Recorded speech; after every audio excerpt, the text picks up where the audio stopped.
To the second part of today's Kevin Barrett Show right here on NoLiesRadio.org. Well, some really good news just came down the pipe. Splitting the Sky, who was arrested after trying to arrest President George W. Bush for war crimes in Bush's first visit to a foreign country after he left office, has gotten off pretty easily, a lot more easily than we thought. Basically, he won. At least that's what his supporter John Duddy told me this morning. John wrote me saying, he won. No criminal record. He has to make a donation to his favorite charity. Ramsey Clark spoke on behalf of the defendant, Splitting the Sky, and the Crown did not object. Overheard the Crown lawyer in the elevator say, quote, I don't like Bush either. Sounds to me like Splitting the Sky made his point.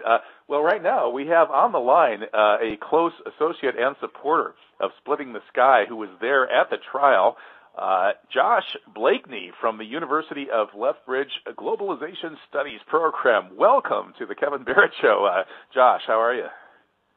Fine, thank you. Thank you for having me, Dr. Barrett.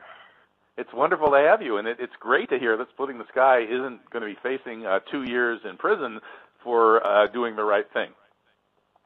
Yeah, and indeed. And then the first thing Splitting the Sky said when he walked out of the court, he got questioned by the media, which charity will you be giving the $1,000 to? And he said, Architects and Engineers for 9/11 Truth. So he's still... I love it.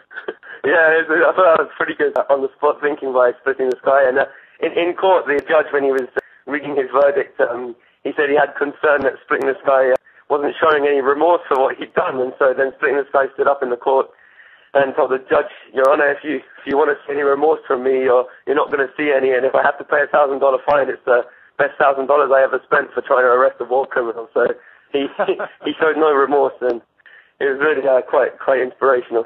Well, that's fantastic. You know, it actually sounds like there's a little tiny bit of justice left in the minds of these officials in the courts in Canada. They're not completely gone over to the dark side.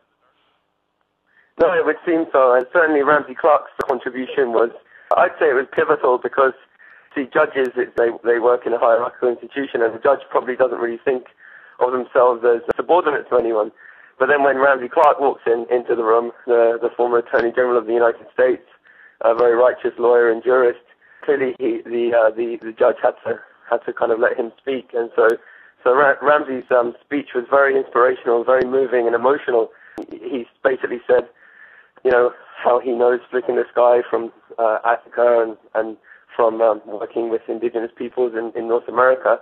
And then he said, Splitting the Sky would never ask anyone to do anything he wasn't prepared to do himself. And I love him as a son. I love him. So it was like the rhetoric was very emotional and showed the deep ties between Ramsey and Splitting the Sky. So.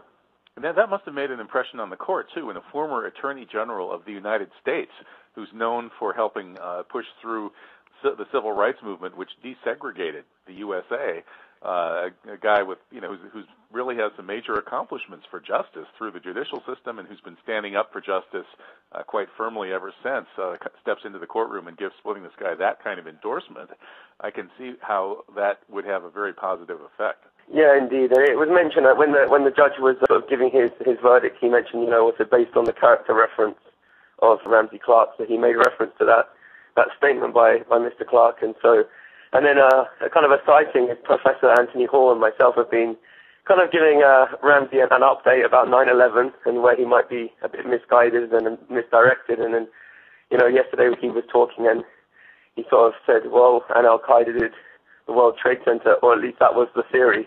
So, I feel like maybe we're making a breakthrough with Ramsey on the 9/11 front. He's a very amazing guy. He's 82 years old and he's very agile. And I was walking through the streets of Calgary with him, and he's having a conversation, walking along at the same pace as me. And it's really amazing how compass mentis he is for an 82-year-old, and I'm 24. So he really made me feel young at times. Well, I guess working for justice is good for your health, unless of course they decide to take you out. But he's done just fine. Well, really, we were commenting on how really if MLK got taken out, JFK got taken out. I mean, Ramsey must have been on somebody's hit list because he was really part of that milieu. The fact that he's alive and he's here, 82 years old, and it's kind of sad because we recently had Cynthia come in, Cynthia McKinney former woman from Georgia come in to support splitting the sky's trial. We've had Ramsey come in. And, if Martin Luther King hadn't been taken out in an obvious inside operation, he'd be coming to Calgary now. Malcolm X would be coming, and the idea that certain people have been taken out and makes you really appreciate when you can be with and people should learn more about the what really happened when Martin Luther King was killed, and they can go to actofstate.org to learn more about that and to order William Pepper's book, Act of State. William Pepper won a civil trial with a jury deciding that the CIA, FBI, and U.S. military, along with some organized crime involvement, executed Dr. King for political reasons. Yeah, no, it was very interesting because when we did a Ustream of the lecture that Ramsey Clark did with Splitting the Sky and Tony Hall at the University of Calgary, I said, well, there's lots of people online who are very curious to know your views on 9/11 because Splitting the Sky had stated his views on 9/11. And Ramsey sort of had the view, well, everyone wants a conspiracy, and there were, when it comes, for example, to Martin Luther King, there were a lot of white supremacists who wanted to take him out, and so he seemed to not have a very deep understanding of certain aspects that we've studied. But obviously, came out to dinner with Bill Pepper. Yeah. Well, that's the thing. And I must say, Tony Hall's been put in a polite way, but kept bringing up the topic, saying it's not really something you can just gloss over. It's not like, oh, what did you think of Bush's policy on healthcare or something? In fact, 9/11 was an inside job. It's like how you stand on that one issue really changes your whole worldview, right? Well, I interviewed him, Ramsey, about Barack Obama because he seemed very, very pleased that Barack Obama had ascended to power, and because he was saying, well, Barack Obama has an appreciation for third world poverty. He's been to Kenya, and I said, well, what about people who would say that Barack Obama is making poverty by dropping drones on families' houses in Pakistan and Afghanistan and creating poverty and misery? And so that was my question I put to him on camera, so I'm going to be uploading his response to YouTube to that. And so obviously he's completely on the ball with so many things, and then obviously perhaps for an 82-year-old you can cut him some slack on certain issues like 9/11 and stuff. But he's a very smart guy and articulate, and the amount of people, just random people, when he's come and shake Ramsey's hand and talk to him, and he's always got a minute for everybody. He's always got time for everybody, and he's a really nice guy. Yeah, so regarding the trial of the sentencing of Splitting the Sky, so he's got the $1,000 fine to pay, which I think he has to pay by November. Does Splitting the Sky write the check to the Canadian government, which then in turn writes a check to Architects and Engineers for 9/11 Truth? No, well, he just has to show a receipt. So I believe that he could have been given a $1,000 fine, which goes to the state.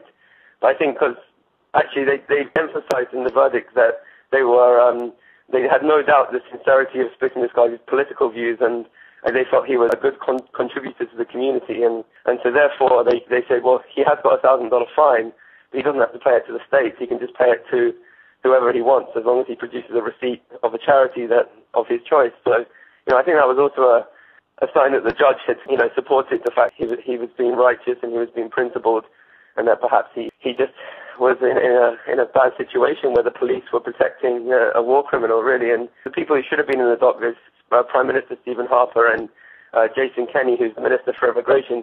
Jason Kenney is the guy who kept out George Galloway after a kind of harsh campaign by the Canadian Jewish Congress to keep Galloway out. And he used the same laws to keep George Galloway out that he allowed George Bush into Canada with. And of course, we often say, well, in this kind of situation, you need a third party, right? Because I'm standing in Calgary now, which is Jason Kenney, Minister of Immigration, and Stephen Harper, Prime Minister of Canada's riding. And so why would people who are complicit in the crimes we're accusing Bush of keep out Bush, and therefore start a litigation process or start judicial processes where they could also be indicted? I think Splitting the Sky came out saying, well, to be fair, the judge sort of just didn't really have much room to maneuver. The Crown, however, was interesting. The lady you just referred to, her name was Tracy Davis, I think. And I was in the elevator when she turned to Splitting the Sky and said, I don't like Bush either, but she was obviously representing... That takes some guts. That's an amazing way of courage. Yeah. Say that. Yeah, but it was quite shocking for me also to see how, she could just wear different hats, say, she'll be in the elevator making a magnanimous comment like that, but then she goes back in the court and she was pushing for higher fines and, just more punitive measures against Splitting the Sky. And so it was quite, it really showed me how many lawyers don't really have many principles, and it was she stood in stark contrast to Ramsey Clark, who clearly did have such principles. It occurred